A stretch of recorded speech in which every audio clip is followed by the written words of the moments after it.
Norway's Crown Princess Mette-Marit has been placed on a waiting list for a lung transplant. The country's royal household has said Mette-Marit, who suffers from an incurable lung disease, has suspended official duties and will have the operation as soon as a donor becomes available, it said.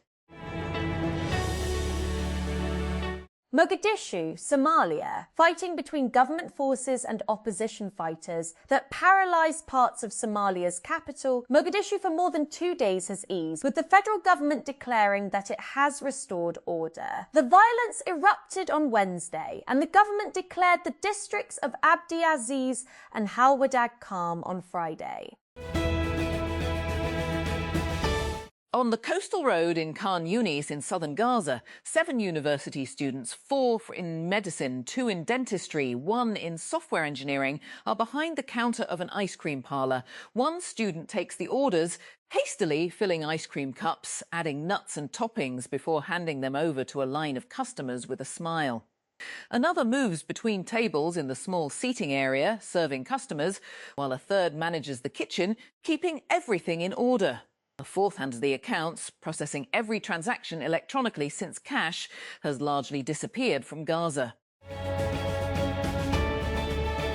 An international coalition of lawyers has filed a lawsuit with a top African human rights body seeking to block deportations to Equatorial Guinea from the United States. The lawsuit, filed on Friday against Equatorial Guinea at the African Commission on Human and People's Rights, specifically targets a so-called third country agreement between the West African nation and the administration of US President Donald Trump.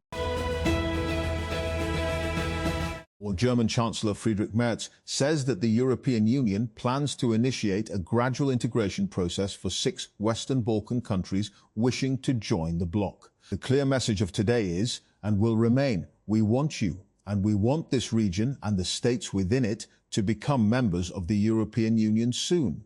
Merz told reporters in the Montenegrin coastal town of Tivat after a summit between the bloc's leaders and their Western Balkan counterparts. Loading the player. While the AI fundraising machine keeps breaking its own records, some founders are building in the other direction. Electric e-bikes, a Phoenix, Arizona-based company known for its practical and affordable XP series electric bikes, has launched 3 new brands so far this year. A Juiced Bikes relaunch, a new Juiced Power Sports brand, and now a premium adventure brand called Monarch, an expansion strategy that runs counter to the wave of bankruptcies that have plagued the sector. Together, Electric has put about $10 million Initiative Z, CEO, toward these initiatives. CEO Levi Conlow told TechCrunch. Hidden among the architectural landmarks of General Motors' sprawling Warren Tech Center outside Detroit is a new cornerstone of the automaker's $900 million bet on its electric future. The nondescript 500,000 square foot pair of off-white boxes, which houses GM's new battery cell development center, might not look like much. But locked inside is the key to GM's plan to slash the cost of its EVs by nearly 10%. The tax structure in Pakistan has literally become a case study in unequal treatment that shows 2 sides of a dark reality. One for easily heavily taxed salaried workers and another for sectors that remain lightly documented and lightly taxed. The government a short while ago announced a simplified tax regime for shopkeepers, but nothing for the salaried class. I'm not Mr. Mifta, but here goes. Bots have passed human traffic online for the first time in the internet's history, driven by the rapid rise of AI agents that browse and act on websites on behalf of users. Cloudflare CEO and co-founder Matthew Prince said the shift happened faster than he expected. He had previously predicted that bot traffic would overtake human traffic by 2027, but the latest data shows the crossover has already happened. NVIDIA CEO Jensen Huang has confirmed that RTX Spark is not a one-off chip, with the company already planning future versions called N2X and N3X. The confirmation comes days after NVIDIA introduced RTX Spark at Computex 2026, positioning the new chip as a platform for laptops and compact desktops built around local AI agents, creator workflows and gaming. Islamabad, Pakistan on Friday categorically rejected India's remarks regarding upcoming elections in Gilgit-Baltistan, GB, calling them baseless and part of a carefully choreographed attempt to conflate fact with fiction. General elections in GB are scheduled for Sunday, June 7, after a 4-month delay attributed to harsh winter weather. PPP and other political parties have staged a series of rallies across the region and ramped up efforts to garner support ahead of the polls. The Gilgit-Baltistan Election Commission on Friday announced the end of election campaigning 48 hours before polling day, prohibiting all election-related activities in the region, according to a press release. The general elections for the GB's Legislative Assembly are scheduled on June 7, after a 4-month delay. Astronauts on the International Space Station, ISS, were ordered to shelter in an attached spacecraft after the structure suddenly started leaking more air. 5 of the 7 crew were directed to go into the docked SpaceX shuttle Dragon Freedom on Friday afternoon and were braced for a potential evacuation. Lebanese President Joseph Aoun delivered a searing rebuke to Iran on Friday, accusing it of using his country as a bargaining chip against the wishes of the Lebanese people in the conflict with the United States and Israel. In a rare and exclusive interview with CNN's Christiane Amanpour, President Aoun declared that he is committed to doing whatever it takes to save his country from conflict, and that the Lebanese people are fed up with war between Israel and Hezbollah, a heavily armed Iranian-backed proxy that has built strong domestic support by portraying itself as the defender of southern Lebanon and the Palestinian people. The United States is planning to centralize visa processing across Africa, reducing the number of embassies and consulate applications from about 50 locations to roughly 20. According to an internal U.S. Department of State memo cited in U.S. media reports, under the proposal, routine visa many posts and consulate are expected to remain open and concentrated in smaller regional hubs. Embassies are expected to remain open and continue their diplomatic work. Ireland has barred Israel's National Security Minister Itamar Ben-Gvir and Finance Minister Bezalel Smotrich from visiting the country, citing their conduct towards pro-Palestinian activists and support for policies that would displace Palestinians from their homeland. Ireland's Prime Minister Michael Martin, known as the Taoiseach, confirmed the move on Friday, saying the 2 far-right ministers had advocated positions that amounted to a desire to see the elimination of Palestinians from Palestine. Alexander Zverev moved to the verge of a long-awaited first Grand Slam title as the second seed saw off Jakub Mensik in 4 sets to reach his second French Open final. German will face either 10th seed Flavio Cobolli or his fellow Italian Matteo Arnaldi on Sunday after securing a 7-5, 6-2, 3-6, 6-3 victory over Mensik on Friday. The United States Senate has passed a bill long sought by US President Donald Trump to provide an additional $70 BN in funding to his controversial immigration enforcement drive. The bill passed early Friday morning will provide funding to Immigration and Customs Enforcement, ICE, and Customs and Border Patrol, CBP, throughout Trump's term, adding to a massive windfall for both Department of Homeland Security agencies in a tax bill passed last year.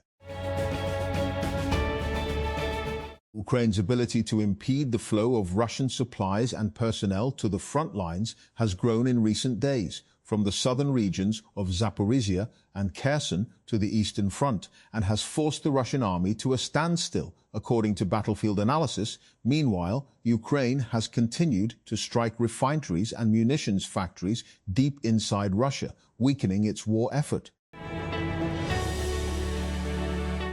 Supabase, the open-source database of choice for the vibe coding world, has raised a $500 million Series F at a $10 billion pre-money valuation, the company announced Friday. That's about $10.5 billion after the investment. The newly minted Dicacorn has been doubling its valuation every few months for a couple of years now, as vibe coding tools have driven its usage to astounding growth. Over 600% in the past year, With over 60% of new databases launched by some sort of AI tool, CEO and co-founder Paul Copplestone wrote in a blog post announcing the raise. The federal government has announced a small reduction in petroleum product prices on 5th June. Sources shared with pro-Pakistani, the price of petrol has been reduced by 4 per litre. Lahore has banned the entry of commercial vehicles lacking valid driving licenses, fitness certificates and proper lights as part of a wider crackdown aimed at improving road safety and enforcing traffic laws. Chief Traffic Officer Lahore Syed Abdul Rahim Shirazi said only those commercial vehicles will be allowed to enter the city from now on whose drivers carry valid and effective driving licenses. Blackmagic Design has released the final version of DaVinci Resolve 21, bringing one of the largest updates in the software's history. The new version adds a dedicated photo page for still image editing, new AI-powered tools, major workflow upgrades for editing, color grading, audio and visual effects, and broader support for camera formats and codecs. State Bank of Pakistan's nationwide Go Cashless campaign generated more than ours, 34 billion in digital transactions during the Eid al-Azha season, highlighting growing public acceptance of digital payment solutions in one of the country's most cash-intensive markets. The campaign was implemented across 123 cattle markets nationwide, where more than 480,000 transactions were conducted through digital payment channels. The initiative marked a significant expansion from last year, when the programme covered 54 cattle markets. A woman died after falling from a building at Mall of Emirat in Islamabad, with police launching an investigation to determine the circumstances of the incident. According to initial reports, the woman fell from an upper floor of the building located in Jinnah Gardens, capital enclave. Rescue teams reached the scene, but she had reportedly died before medical assistance could be provided. A worsening air leak aboard the International Space Station, ISS, prompted 5 astronauts to take shelter and prepare for evacuation for roughly 2 hours on Friday as Russia attempted to fix a crack on its portion of the orbital laboratory. NASA said the 4 astronauts of NASA's Crew 12 mission aboard the station, 2 Americans, a French astronaut and a Russian cosmonaut, along with another US astronaut, were ordered by NASA Mission Control at 9:04 a.m. ET. They 04 GMT on Friday to enter their SpaceX-built Crew Dragon spacecraft docked to the station, NASA spokesperson Bethany Stevens said. 3 men who stole a 2,500-year-old Romanian golden helmet from a Dutch museum have each been sentenced to nearly 4 years in prison. The Cotopaxi helmet, which dates back to around 450 BC, was snatched by an armed gang who broke into the Drents Museum in Assen more than a year ago. 3 gold bracelets were also taken in the raid, prompting outrage in Romania and raising questions about security for artefacts on loan to other countries. Potential peace deal between the United States and Iran hinges on the Trump administration agreeing to release $24 billion in frozen Iranian assets, a top Iranian official told CNN on Friday, warning that the US would enter into a dark corridor should it resume fighting. The negotiations are at a deadlock, and US President Donald Trump must break this deadlock. Mohsen Rezai, military advisor to Supreme Leader Ayatollah Mujtaba Khamenei, told CNN in an exclusive interview in Tehran. The ball is in Trump's court.